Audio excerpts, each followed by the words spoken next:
أما بعد فأعوذ بالله من الشيطان الرجيم. بسم الله الرحمن الرحيم. محمد رسول الله والذين معه أشداء على الكفار رحماء بينهم. صدق الله العظيم وصدق رسوله النبي الكريم الأمين. إن الله وملائكته يصلون على النبي يا أيها الذين آمنوا صلوا عليه وسلموا تسليما. الصلاة والسلام عليك يا سيدي يا رسول الله وعلى آلك وأصحابك يا حبيب الله. مولاي صل وسلم دائما أبدا على حبيبك خير الخلق كلهم. هو الحبيب الذي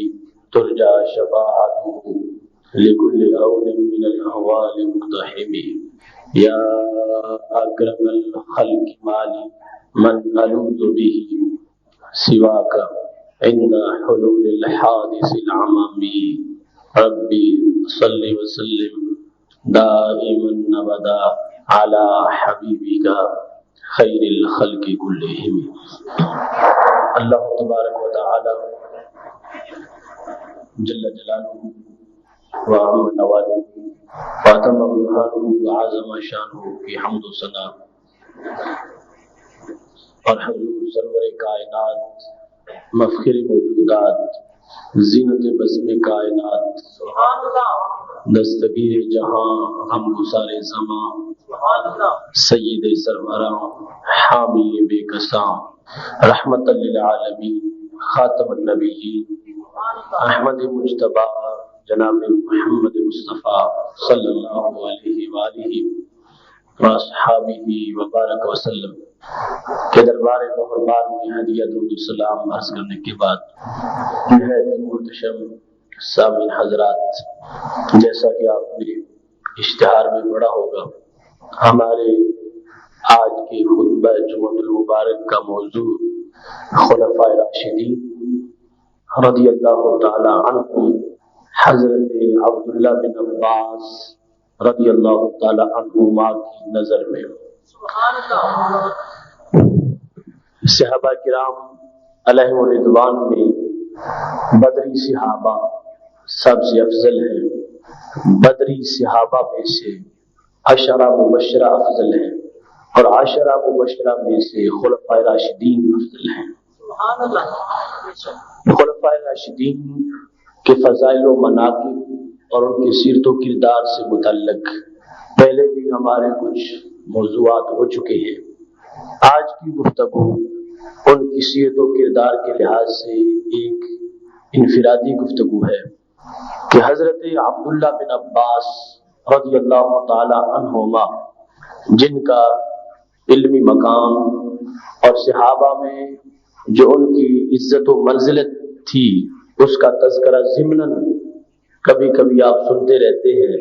کہ حضرت عمر فاروق رضی اللہ تعالی عنہ انہیں کبار صحابہ میں سے بھی آگے بٹھاتے تھے. حالانکہ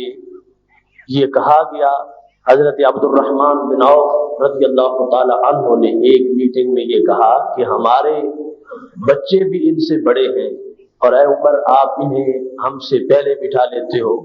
تو سیدنا عمر رضی اللہ تعالی عنہ نے وجوہات بیان کی کہ ان کی عقل بڑی تیز ہے، فہم بہت زیادہ ہے، دینی مسائل میں انہیں فقاہت بہت زیادہ حاصل ہے. رسول اکرم نور مجسم شفیع معظم صلی اللہ علیہ وسلم نے اپنے لعاب دہن سے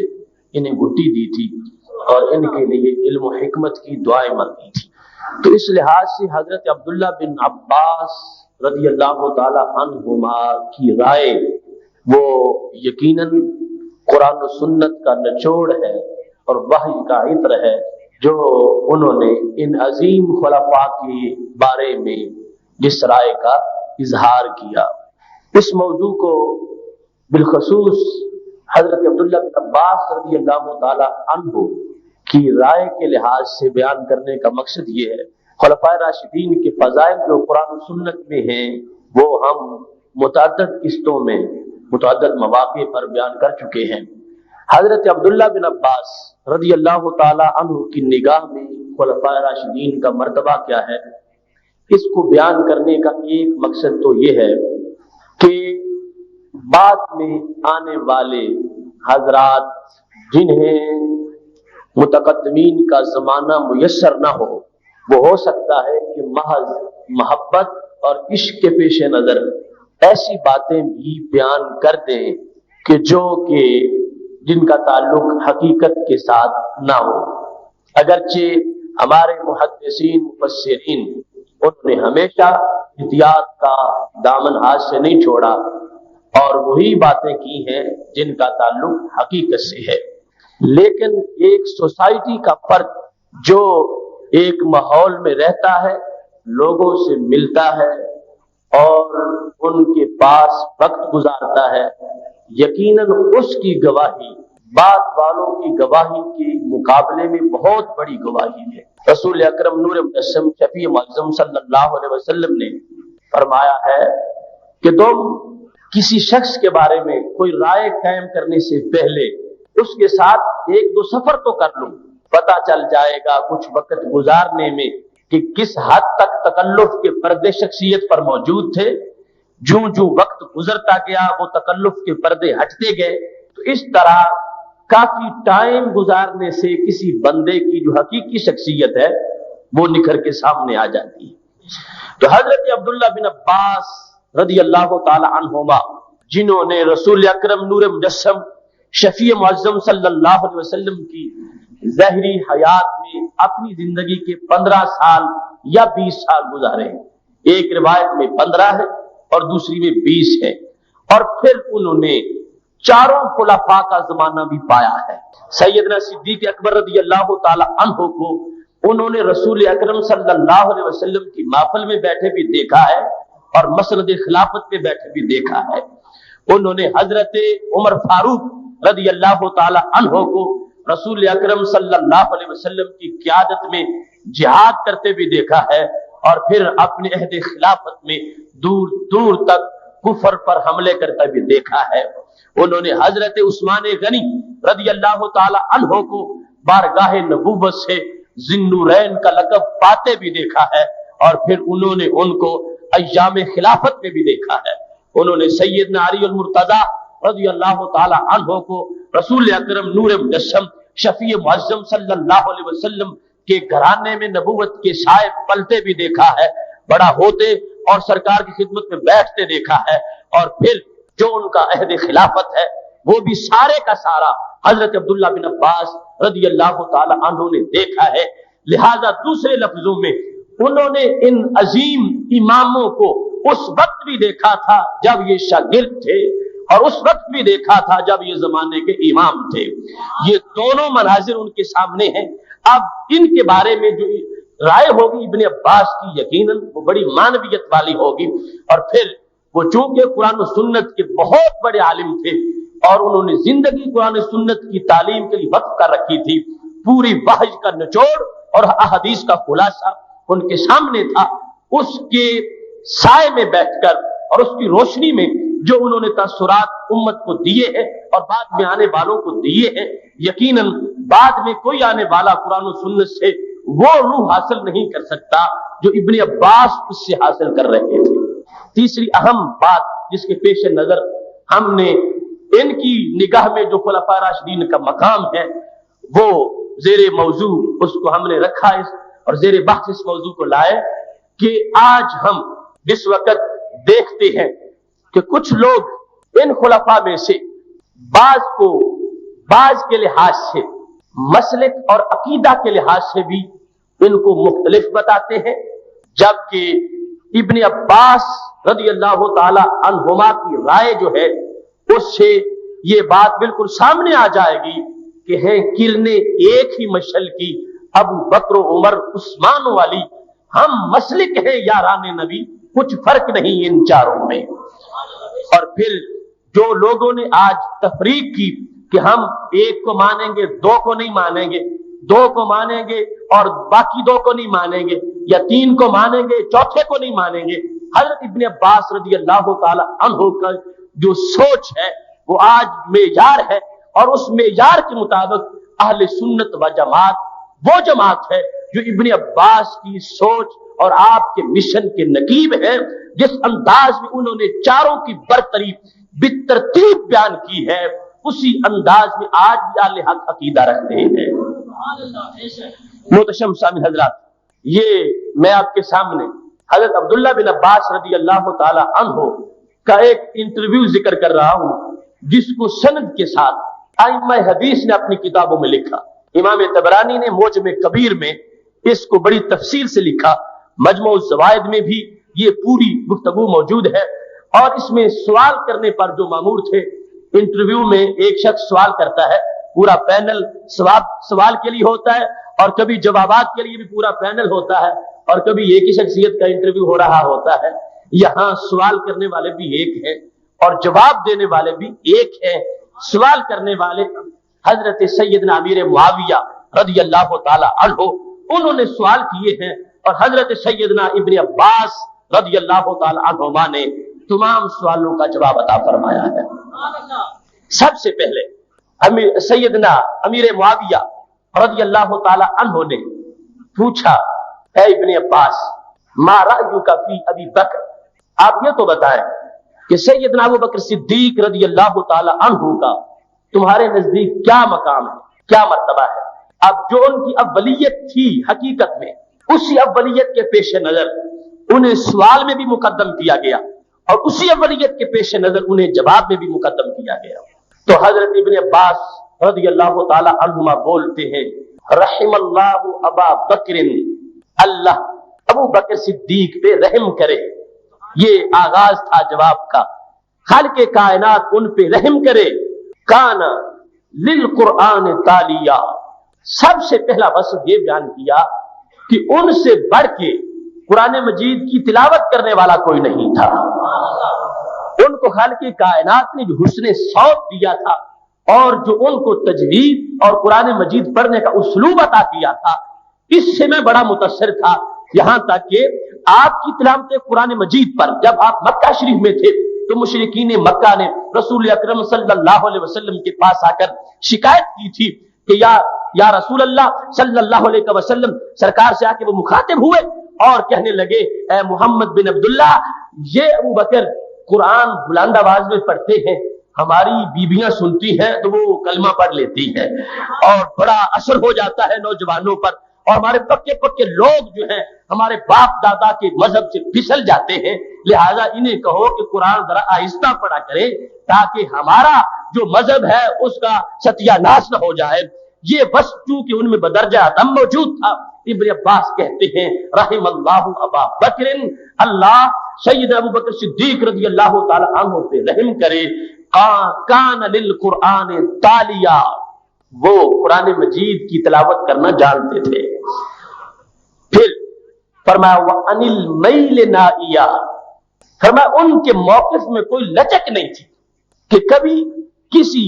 مشکل مرحلے پہ آ کے وہ تھوڑا سا مسلب کا شکار ہو جائے یا اپنے موقف میں کوئی نرمی پیدا کر لے.